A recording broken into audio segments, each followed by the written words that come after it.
BJP के लिए mission Malwa कितना जरूरी है, यह तो इस बात से ही समझा जा सकता है कि खुद सिंधिया ने ग्वालियर चंबल के दौरे से पहले मिशन मालवा से उपचुनाव का आगाज किया है। लेकिन बीजेपी के कद्दावर नेता और बीजेपी से बदनावर के पूर्व विधायक भंवर सिंह शेखावत के बदलते तेवर ने एक बार फिर से बीजेपी की क्या टेंशन बढ़ा दी है।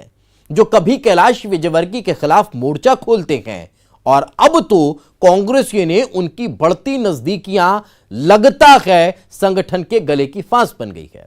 आप भी देखिए मालवा की महाभारत में भंवर के बदलते तेवर।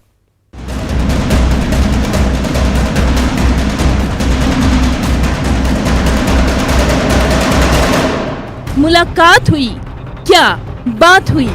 इस मुलाकात ने क्या मालवा की महाभारत में आग में घी का काम कर दिया।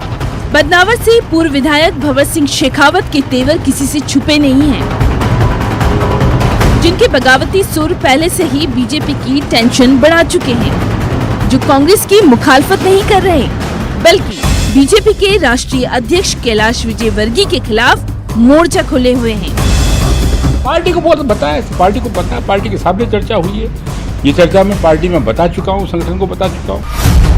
अब ये पता नहीं कैलाश विजयवर्गीय जी के इस कृत्यों के ऊपर पार्टी क्यों चुप है, मुझे आश्चर्य है। बदनावर के पूर्व विधायक भंवर सिंह शेखावत के तेवर से मालवा की राजनीति में उबाल आया हुआ है। बीजेपी के दिग्गज नेता भंवर सिंह शेखावत की कांग्रेस नेताओं से मुलाकात ने क्या बीजेपी की टेंशन फिर बढ़ा दी है। क्या ताई भाई के खिलाफ मुहिम चला रहे शेखावत संगठन के लिए गले की फांस बनते जा रहे हैं, जो पहले भी अपनी नाराजगी पार्टी को जाहिर कर चुके हैं। अब चूंकि राजनीतिक रूप से सताए हुए हैं भाजपा के, तो वो लगातार कांग्रेस के संपर्क में, किसी भी संभावना से इंकार नहीं किया जा सकता। भंवर सिंह जी शेखावत कांग्रेस में आते हैं, उनका स्वागत। तो सवाल है कि आखिर जन्मदिन की ये सियासत क्या है, जहां बीजेपी के खाटी नेता और बदनावर से पूर्व विधायक भंवर सिंह शेखावत तो मुस्कुरा रहे हैं, लेकिन कांग्रेसी नेताओं से इस मेल मिलाप से क्या बीजेपी नेताओं का चेहरा मुरझा गया। तो पहले जन्मदिन किसका है ये जान लीजिए। कांग्रेस के खाटी नेता राजेश उस्ताद का। अब इसे नाम का इत्तेफाक कहे या फिर कुछ और, क्योंकि राजेश नाम ने ही भंवर सिंह शेखावत का पारा चढ़ा दिया था। और इधर बीजेपी का सिरदर्द भी क्या यही नाम बन गया है। उस युग के नेता है कि जब भारतीय जनता पार्टी का काम करने वाले लोग बहुत कम हुआ करते थे और रमेश यादव उस्ताद कांग्रेस पार्टी के बहुत वरिष्ठतम नेता हैं। तो दलीय सद्भावना सब में होती है, मित्रता सब में होती है। दो विभिन्न विचारधाराओं में काम करने वाले राजनीतिक दल के लोग जब आपस में मिलते हैं, उनमें मैत्री भाव होता है। पार्टी आलाकमान के पास कैलाश विजयवर्गीय की शिकायत का चिट्ठा लेकर गए थे भंवर सिंह। इस गुस्से के सेंटर पॉइंट में कोई था तो वो है राजेश अग्रवाल। जिस बागी राजेश अग्रवाल का कैलाश विजयवर्गीय ने दिल खोलकर स्वागत किया था, और ये स्वागत सत्कार भंवर सिंह शेखावत को चुभ गया था। दरअसल बदनावर सीट से 2018 के विधानसभा चुनाव में भंवर सिंह शेखावत हारे थे, जिनकी हार के पीछे बड़ी वजह थी राजेश अग्रवाल, जिन्होंने बीजेपी से बगावत कर निर्दलीय चुनाव लड़ा था, जिसमें बीजेपी के वोट कटे थे। कैलाश विजयवर्गीय का राजेश अग्रवाल की तारीफों के पुल बांधना, ये सत्कार भंवर सिंह शेखावत को चुभ गया था। स्पष्ट रूप से सार्वजनिक तौर पर स्वीकार किया है कि वो भाजपा कितने सताए हुए। उन्हें योजना के तहत गुटी राजनीति के तहत उठाकर यहाँ से बदनावर पहुँचा दिया गया था, क्योंकि इंदौर शहर में ताई और भाई अपना राजनीतिक वर्चस्व खराब नहीं करना चाहते थे। उन्होंने स्पष्ट रूप से कहा है, तो बदनावर में भी उन्हें एक योजना के तहत राजेश अग्रवाल को चुनाव करके कैलाश विजयवर्गीय ने हराया। ये भंवर सिंह शेखावत की जबानी। सवाल है कि क्या ये टीस अभी तक बाकी है। भंवर सिंह शेखावत ने तो कैलाश विजयवर्गीय पर आरोपों की झड़ी लगा दी थी, जो ये कहने से भी नहीं हिचके थे कि कैलाश विजयवर्गीय ज्योतिरादित्य सिंधिया को हराने के लिए प्लान बना रहे हैं, जो एमपी सीए में ज्योतिरादित्य सिंधिया से अपनी हार का बदला लेना चाह रहे हैं। इनको बदला लेना है ज्योतिरादित्य सिंधिया से, श्री कैलाश विजयवर्गीय, क्योंकि वो एमपीसी के चुनाव में 3 बार उनसे हार गए। अब ज्योतिरादित्य सिंधिया के कैंडिडेटों को हरा करके ये और ज्योतिरादित्य सिंधिया से बदला लेना चाहते हैं और पार्टी का नुकसान हो, इसकी चिंता तो कैलाश विजयवर्गीय ने कभी की नहीं। नहीं, वो भारतीय जनता पार्टी से नाराज नहीं चल रहे हैं। भारतीय जनता पार्टी में प्रत्येक कार्यकर्ता को ये अधिकार होता है कि वो अपना विषय भारतीय जनता पार्टी के प्लेटफॉर्म पे रखे। भंवर सिंह जी ने भी अपने मन की जो बात थी वो भारतीय जनता पार्टी के संगठन के समक्ष रखी है। इसमें नाराजगी के रूप में भारतीय जनता पार्टी इसको नहीं देखती है। आखिर इस बगावत के क्या मायने हैं और अब कांग्रेसियों से बढ़ रही भंवर सिंह शेखावत की नजदीकियों का असर बीजेपी पर क्या होगा? आखिर ये रिश्ता क्या कहलाता है?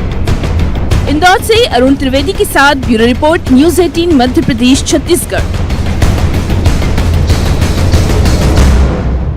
नेपानगर का कागज कारखाना फिर सुर्खियों में है। सुर्खियों की वजह उपचुनाव के हैं। इधर नेपानगर सीट से कांग्रेस विधायक सुमित्रा देवी ने दल बदल किया और नेपानगर कर्मचारियों को दिखाई दी उम्मीद कि चुनाव में इसे मुद्दा बनाया जाए तो मुमकिन है कि नेपानगर मिल के रफ्तार पकड़ने के साथ यहां सैकड़ों लोगों की जिंदगी में रोजगार लौट आए।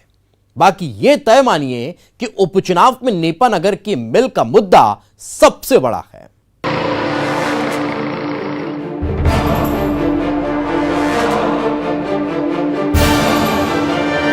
नेपानगर के उपचुनाव में एक मुद्दा जो कांग्रेस बीजेपी दोनों सियासी दलों के सामने सवाल बना हुआ है, वो मुद्दा है कागज कारखाना। एशिया का सबसे बड़ा अखबारी कागज का कारखाना जो अपने सबसे बुरे दिनों से गुजर रहा है। नेपानगर लिमिटेड को दोबारा शुरू करने की जो उम्मीद जगी, लेकिन इस मिल को रिवाइव करने की प्रक्रिया बेहद धीमी है।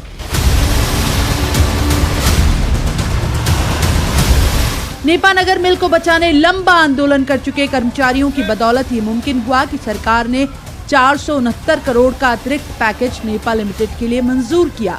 कर्मचारियों की आस है कि दिसंबर तक अगर कारखाने में कागज का उत्पादन शुरू हो गया तो इस मिल से फिर एक बार सैकड़ों लोगों को रोजगार मिलना शुरू हो जाएगा।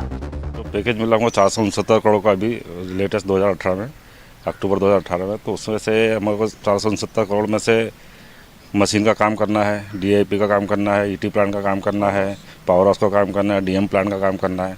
तो लगभग सभी कार्य अपने अपने प्रगति पर है और गवर्नमेंट की तरफ से हमें अक्टूबर तक की डेडलाइन दी गई है कि काम कंप्लीट करके एक मशीन अक्टूबर तक हमको चलाना है। परंतु हो सकता है 1-2 महीने लेट हो जाए, तो लगभग फिर भी दिसंबर तक कंप्लीट होने की संभावना है। नरेंद्र मोदी जी, हमारे माननीय क्षेत्रीय सांसद श्री नंद कुमार जी चौहान जी, राजेश चौहान जी, हमारा संघ श्रमिक संघ, इनका पूरा योगदान है और इन्हीं की उस वजह से आज नेपा मिल फिर से चालू हो गया। पुराने जो समय था अपना वापस आने की संभावना है पूर्ण। लेकिन कर्मचारियों की इस उम्मीद पर अब संशय के बादल आते हैं तो सियासत की गुंजाइश भी बन जाती है। कांग्रेस उपचुनाव में नेपानगर को फिर मुद्दा बना रही है और सवाल उठा रही है कि नेपा लिमिटेड के नवीनीकरण की धीमी रफ्तार के लिए कौन है जिम्मेदार। कांग्रेस का कहना है कि वो इस मुद्दे को जनता की अदालत में लेकर जाएगी और उन्हें बताएगी अगर कांग्रेस का उम्मीदवार इस सीट से जीतता है तो नेपा लिमिटेड के काम में रफ्तार आएगी, रोजगार के अवसर बढ़ेंगे, स्थानीय को प्राथमिकता दी जाएगी। जनता के बीच में जाएंगे इस चीज को लेकर कि आप अगर यहाँ से कांग्रेस को जितवाते हैं, कांग्रेस की मध्य प्रदेश में सरकार बनती है तो मध्य प्रदेश की सरकार केंद्र सरकार पर दबाव डालेगी कि नेपा मिल को फिर से सुचारू रूप से चालू किया जाए। दूसरी चीज, जो लोग हमारे बेरोजगार हैं, नेपा के जो मूल लोग हैं जिन्हें आज नौकरियां मिल जानी चाहिए थी नेपा मिल में, उन्हें नौकरियां नहीं मिल पा रही है, हम उनके लिए रोजगार के नए अवसर प्रदान करेंगे। बीजेपी का कहना है कि नेपा मिल का कायाकल्प पीएम नरेंद्र मोदी की बदौलत मुमकिन हो पाया। नेपा लिमिटेड के नवीनीकरण का कार्य युद्ध स्तर पर कराया जा रहा है। जल्द ही यहां उत्पादन शुरू कराया जाएगा ताकि सैकड़ों बेरोजगारों को रोजगार मिल सके। मेरी पार्टी के वरिष्ठ और अभी वर्तमान में सांसद नंद कुमार सिंह चौहान इससे ध्यान देंगे और केंद्र सरकार से निर्देश दिलाकर इसको शीघ्र पूरा करे ऐसा प्रयास करेंगे।